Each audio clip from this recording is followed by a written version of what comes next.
Hello, everybody, and welcome to Wisdom Wednesdays. I'm just fiddling about here a little bit. So, welcome to Wisdom Wednesdays.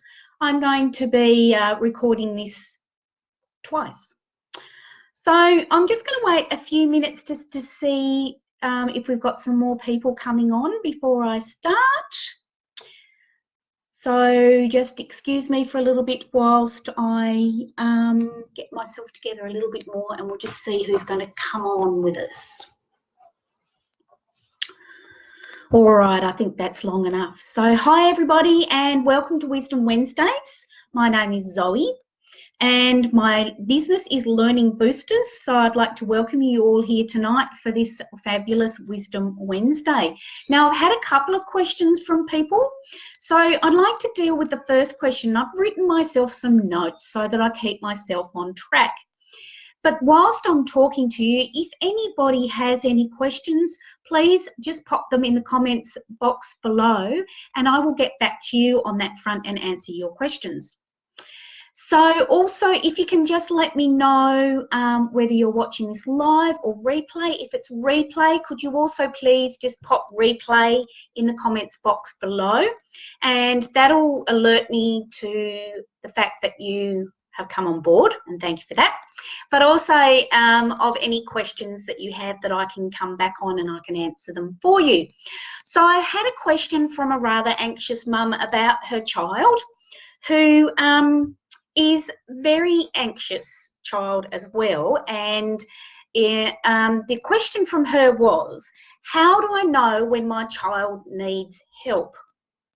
So what I thought I'd do is I'd just touch on a few of the signs that you can look for if and when your child needs help. So some of the signs you can have a little think about and see if they have anything to do with your child, if your child is showing any of these signs. Let me just run through a few of them. Not wanting to go to school is a big one. And I'm not just talking about, just occasionally not wanting to go to school. I'm talking about the big factor of when every day they're not wanting to go to school.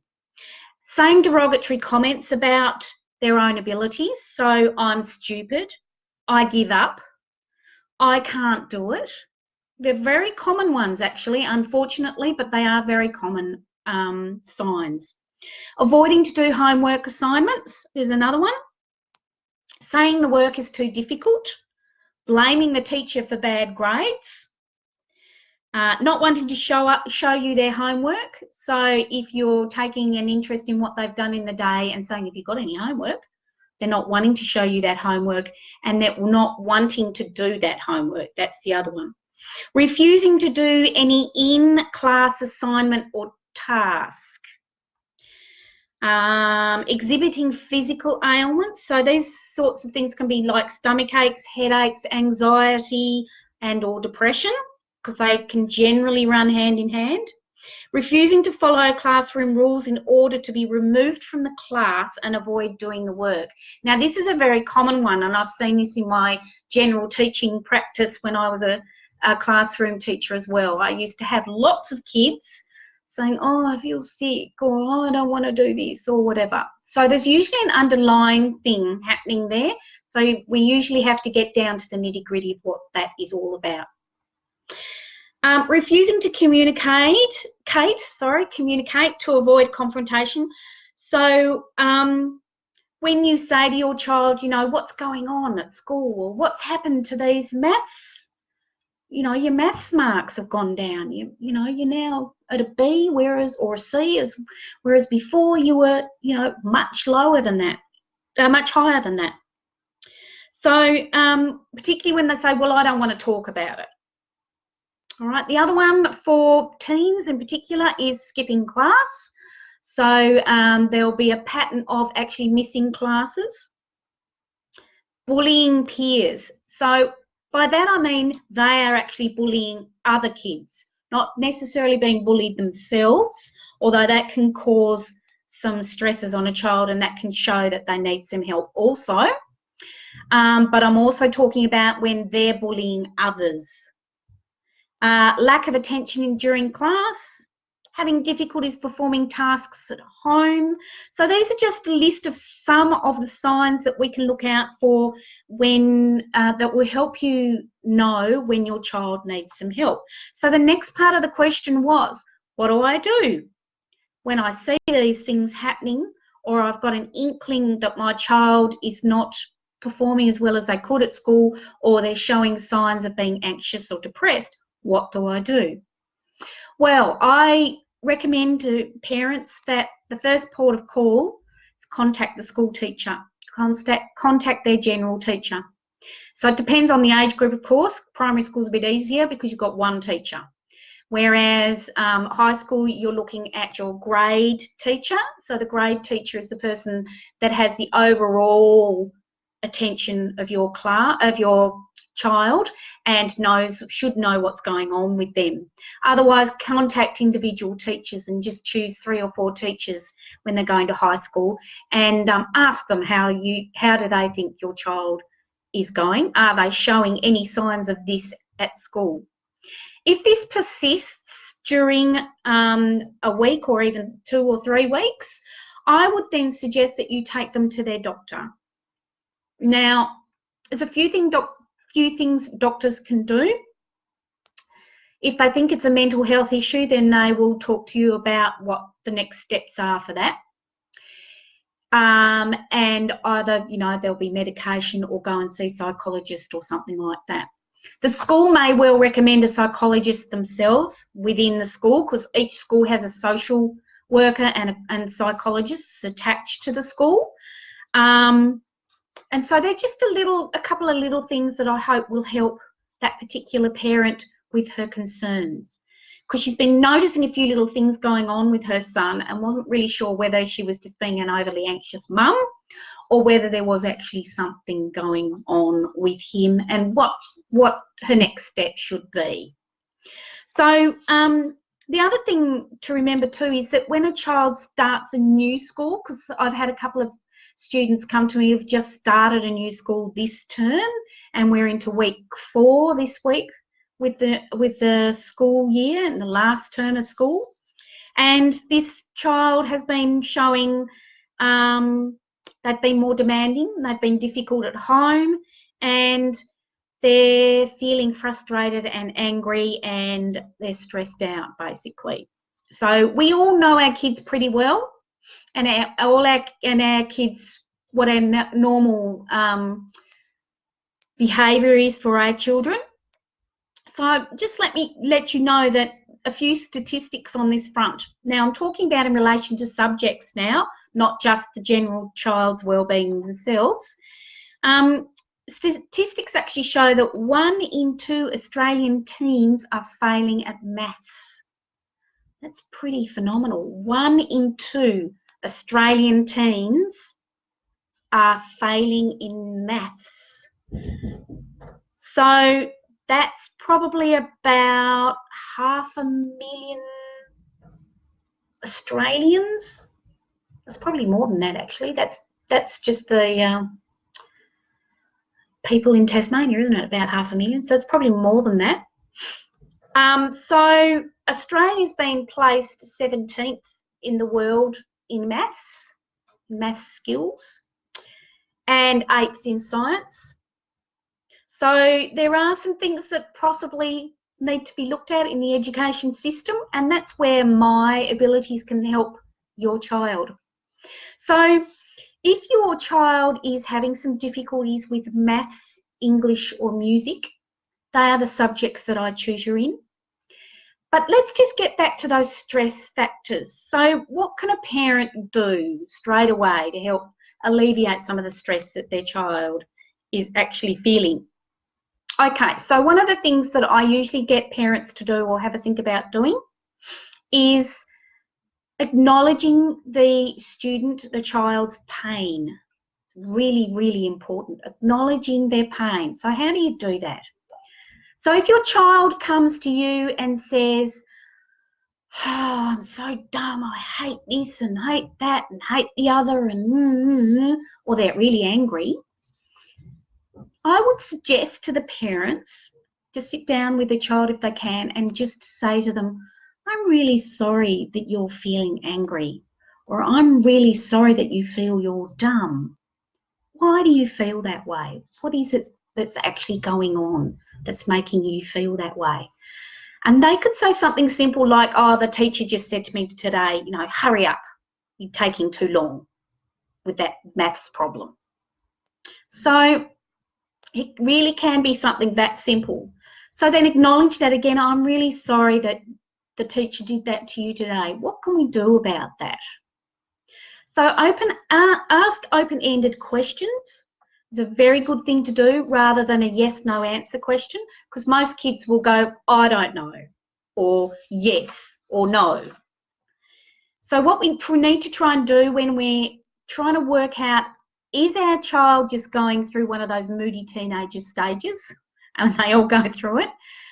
Is my child really showing some signs of distress, stress, anxiety, depression? Or is this just a phase? So I'm going to set parents out there just a little challenge. It's an easy little challenge. It's a 5-day challenge. And during the next 5 days, when your child actually gets home from school, or children for that matter, if you've got more than one, sit down with them. It takes about 5 minutes. Say, okay, guys, every night when you get home from school over the next 5 nights, let's all sit down together, and you've each got 30 seconds or 60 seconds, set a time, and even set a timer on your mobile so that they know they've got a minute. Okay, this is what I want you to do. You've got a minute to tell me what was the worst thing about your day today. And when they have told you what the worst thing is, acknowledge the pain they're feeling. So by that I mean, if little Johnny says, oh, it was horrible, I got pushed over in the playground today and it made me feel really awful. Acknowledge that pain. So I'm really sorry that happened to you today, Johnny. That's an awful thing to happen. Then move on to your next child. So each child in your family, there's a few things they have to do. They have to sit and listen to their siblings talking, which is a really hard thing to do for a lot of kids to do, depending on their age, of course. So then go to your next child and say, okay, Sarah, whatever your child's name is, it's your turn. What was one thing that was horrible about your day today? And Sarah might say, oh, Annie, she was being really mean to me and she said that I was ugly. Again, acknowledge the pain. I'm really sorry that happened to you today. That you must have felt really awful about that. That's the end of it. Then go on to child number 3 or 4 or however many you've got. So after they have actually said what the thing is that's been bad about their day, you as the parent acknowledge that pain. Okay? Then you go back to the first child and say, okay, Johnny, what was a great thing about your day today? And if he says, oh, nothing, try and ask him some open-ended questions. Oh, so I take it you didn't like having recess and running around and playing today. And you'll find that he will go, oh, yeah, I really like that. So what was it about running around playing outside that you really liked? So ask him an open-ended question, a question that he is not going to be able to answer with a yes/no answer. Because then he'll say, oh, I really like playing with little Daniel today. That was fun and we did this. Awesome. And say to him, that's fantastic. That's a great thing to happen in your day and I'm so glad you got the happiness out of it. Then go on to the next child. So can you see what I'm talking about? Sit everybody down. It's a group communication thing. If the other children don't really want to do it or whatever, try and really encourage them to do it. Now, there's some things that you may find happen over the 5 days. So you're going to do this each afternoon and you get a turn too. After they've all had a turn, you can say, okay, it's my turn. This happened to me today. It was really awful. This happened to me today. It was really good. And then when you've all had your say in the bad and good things, you just say, thanks for sharing with me today, guys. It's really great. Now, there's a few things as a parent that you can gauge from that. Where is my child at the moment? Are they feeling stressed? Are they feeling anxious? Do I need to do something about it? So over 5 days, you should be able to gauge where each of your children is at. So when your child is talking, you're zoomed in on that one child. You're zoomed in on little Johnny. It's little Johnny's turn. The other 2 or 3 or however many you've got have to wait their turn, and they need to listen to little Johnny. Then when it's Sarah's turn, your attention is totally focused in on her. Little Johnny has to sit there quietly and listen, and the others have to sit there quietly and listen. So as a parent, we have to get in on the attention on that child. Now, after 5 days also, you will find most probably they want to keep going. So this will become a regular thing in your routine. Now, if you don't pick the kids up from school, you pick them up from care, you get home at night time, don't rush off and do dinner and organise everything straight away. Say to the kids, just drop your bags down, let's all sit down, and I want you to tell me one thing that was good about your day and one thing that was bad about your day. Do that first. Make them your priority. And you will find that as your kids get older, or even the older ones, will come to you more regularly and communicate with you because you've started it off. You've not only listened intently to them on a one-to-one basis and as a group, but they've listened to you. So it's a two-way communication thing. So you might want to set a few little guideline rules and beginning with. Okay, kids, this is what we're doing. I want each of you in turn, I will say your name, in turn tell me a bad thing and a good thing. So you can get them to do it one after the other, like Johnny can do a bad thing and a good thing, Sarah can do a bad thing and a good thing, and so on. Or you can get Johnny to tell you a bad thing, Sarah to tell you a bad thing, then go back to Johnny for the good thing and the good thing, and so on. It's really up to you how you do it. But remember, 5 days in a row, you set the time, a regular time. So if you've rushed in from work or whatever, first thing, before making dinner, before getting changed, before the kids doing anything, sit down with them. Give them that 5 minutes. It'll take 5 minutes, really, truly. And that tiny little bit of time that you spend with them, one-on-one, focusing in on them and what they're talking about, acknowledging their pain, acknowledging how happy that made them, you will find that communication will just, they'll be sharing everything with you, which is, as a parent, which is what we want. So please stay away from questions like, how was your day? Because they'll go, fine. What did you learn today? Nothing. They're not open-ended questions. They're a yes-no answer question. And this is where it can get a little bit tricky about how do I ask the question? What is the question that I ask? So a few ideas might be, what did you have in your lunchbox today? I forgot what it was I put in your lunchbox. Which part of the lunchbox did you like best? What was the yummiest? Was it the fruit? Was it the yogurt? Or was it the sandwich? So that's a way of opening up communication. So that's not a yes-no answer. Okay? Who did you sit next to in class today? Okay, now one of the funny things might be, and I used to get this with my son too, was, oh, I sat next to Daniel and he farted, Mum, and it was terrible. It was really terrible. So you can have a laugh about that. That kind of stuff may well come up. So I hope this has helped you, everybody. And if you have any questions that you would like me to answer about general communication with your children, about a subject issue, about a learning issue, a learning difficulty issue, doesn't matter if they've got a learning disability or they're a mainstream student. I work in both areas as well. Please pop your questions in the comments box below and I will get back to you with some answers. Alternatively, what you can do is you can go onto my website, which is www.learningboosters.com.au. There's a contact page there, and I am happy to get on the telephone with you in person and answer some questions that you have and see how I can help you. Now, just before I sign off, is there anybody out there right now who has any questions? I'll just give you 10 seconds to type them in. Anybody that's got any questions, because I've probably talked long enough. I want to get some feedback from you guys as well. So I'll just give you a couple of seconds just to do that. And unfortunately, I can't see who is online at the moment. So if you would be kind enough to pop your name in the comments box and we can say hi, that would be awesome. And that lets me know who's actually online. Again, if you watch this as a replay, please pop replay in there and then I will be able to come back and answer any questions. So are there any questions for tonight? Nope, doesn't look like there is any. Okay, I hope that's been helpful to you. Please leave your comments in the comments box. And the next Wisdom Wednesday will be on the 4th of December, which is the first Wednesday of the month, at the same time at 7:30.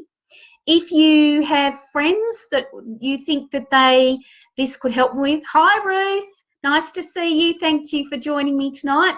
If you have any friends you think this could be helpful to, please share. That would be fantastic. And I think that's it from me for tonight. So remember, go to my website,